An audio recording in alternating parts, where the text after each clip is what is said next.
Hi friends, welcome to my channel, Smells Good. This is AC here.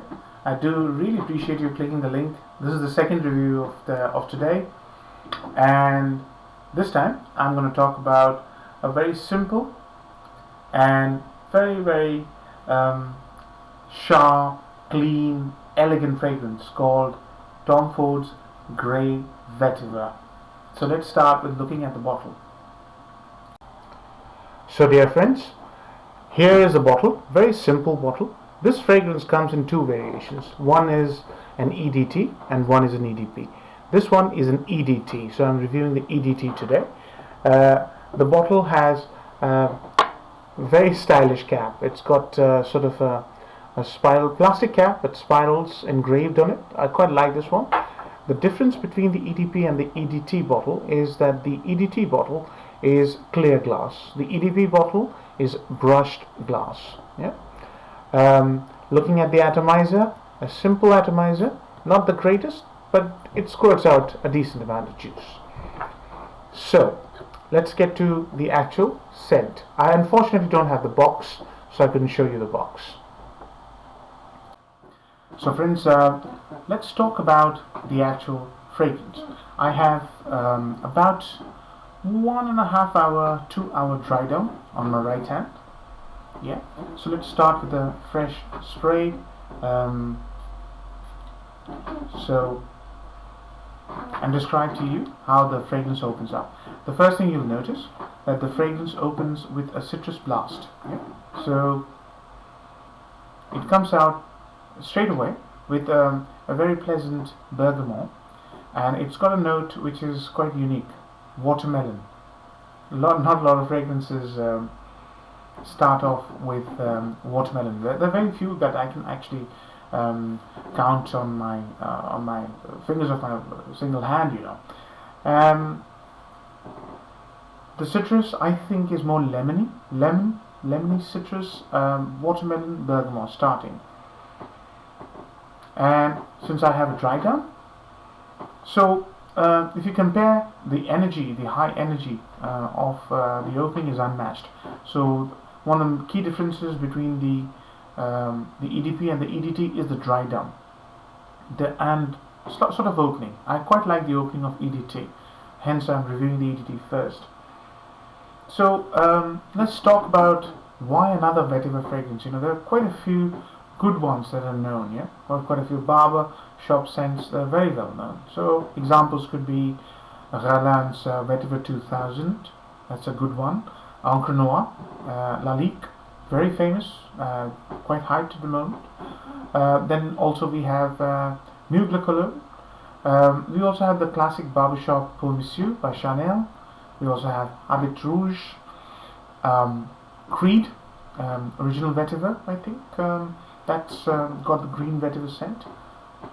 So the thing that should pull you towards grey vetiver is how fresh and green this is. Vetiver has a quality which is more dirty, earthy, dusky. There's a duskiness to it, there's a slight duskiness to it, but this is more of a green vetiver, hence the clean. I used the word sharp, clean, and sort of elegant. Vetiver is a very a common note with men's fragrances that are designed for sophisticated elegance. So one of the reasons you should be getting drawn towards this fragrance, and it's quite a fragrance, is because of its green, the way it's done, the green vetiver note.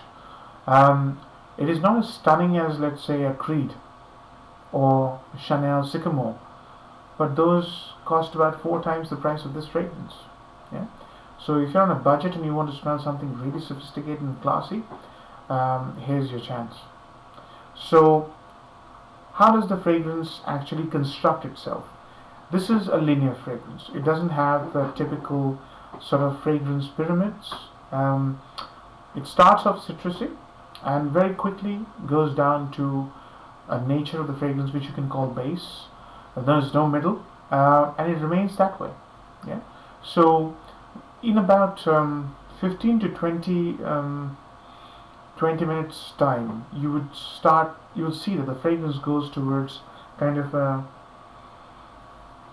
green, sort of not too overwhelming vetiver, and it's light. There's no sweetness in this, yeah, which is quite a nice thing. You see, linear scent. But what I like about this fragrance is the quality. Yeah? It is very obvious that they have used very high quality stuff here. Maybe chemical, maybe organic, I do not know. But the ingredients really speak for themselves. You can smell it. So in terms of how the fragrance compares, why should you buy this fragrance? There are too many vetiver fragrances. As I said, there's an elegant charm about this one, which doesn't scream. If you're looking for something that screams out loud, Encre Noire, very overwhelming, overpowering, nice scent, very nice scent. I mean, there are 3 variations, I believe, to Encre Noire, but this fills a void between Encre Noire and Sycamore of Chanel. Yeah, big gap, but it fills that gap.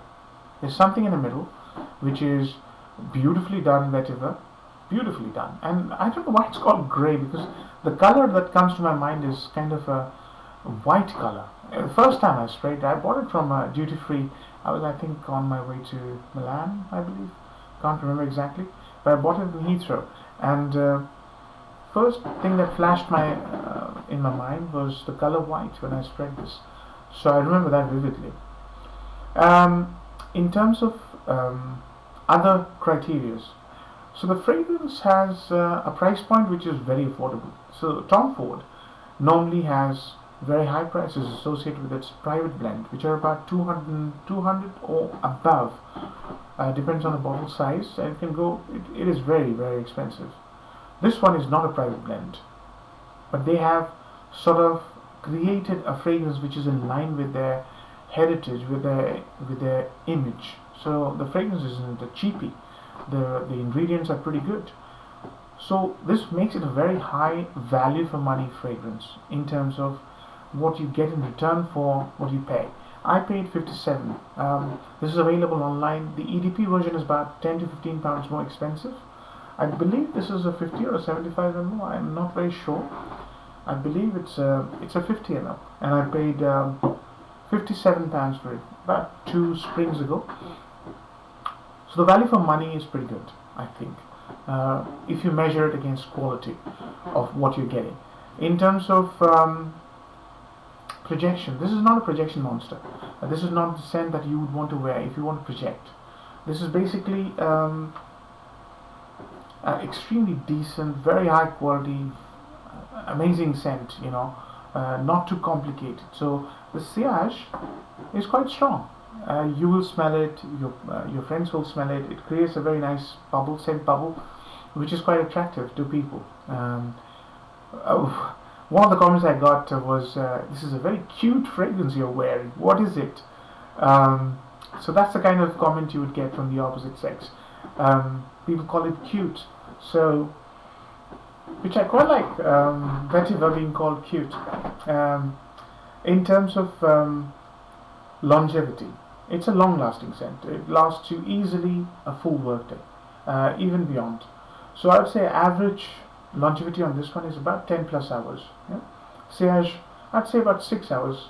People do smell me even after my workday sometimes. Depends on the day. This performs a lot better in heat. Yeah? So if you're living in a hot country, the EDT version, I have not tested the EDP in heat, but EDT version I've tested in heat. I'm talking about 35 degrees centigrade and above that. It performs beautifully and it projects even longer. You will see that it's a really nice fragrance. With time, you give it 3 or 4 wearings, you will come to love it. Absolutely. Initially, you might just say, "Oh, nothing special." Don't wear it in cold weather. You will not get the niceness of this fragrance, which is the citrusy blast and the projection and the sillage. People will smell you. It's a decent, clean, sharp scent. So weather, I think I've touched it. Warmer weather. This is for a warmer weather scent. That's why I'm reviewing it near spring. Occasions. Look, this is a very stylish fragrance. Yeah. So some might say this is actually a signature scent of a professional, very successful professional. I wouldn't disagree. This is a This is a de facto work scent with a nice suit. No doubts about that. But this can be a fantastic date scent. Fantastic. I know of a friend who wore this for his wedding. So it tells you, right? So this is quite highly versatile scent. Hanging out with friends, going for a theater, movie, outdoor activities. That's great in warmer weather conditions. So sporting activities, hiking, trekking, fantastic. Really, really nice. So overall, if you look at it, how does it smell? Smells great. It's a linear scent, not very complicated. You basically get what it says on the tin. It's a vetiver scent. Slightly misleading, called grey. There's nothing grey about this one. Should be white or bright, like bright Neroli from Ferrari. It should be called bright vetiver from Tom Ford, in my opinion. It is a bright scent, lovely scent, uplifting, very nice. Value for money is high, projection is low, sillage longevity is high. It makes it a very good scent, very close to, let's say, 4 out of 5 scent. So hopefully you find this helpful. Hopefully you enjoy this review, and if you do give it a like. Do subscribe. Till then, AC signing off. Namaste. Bye bye.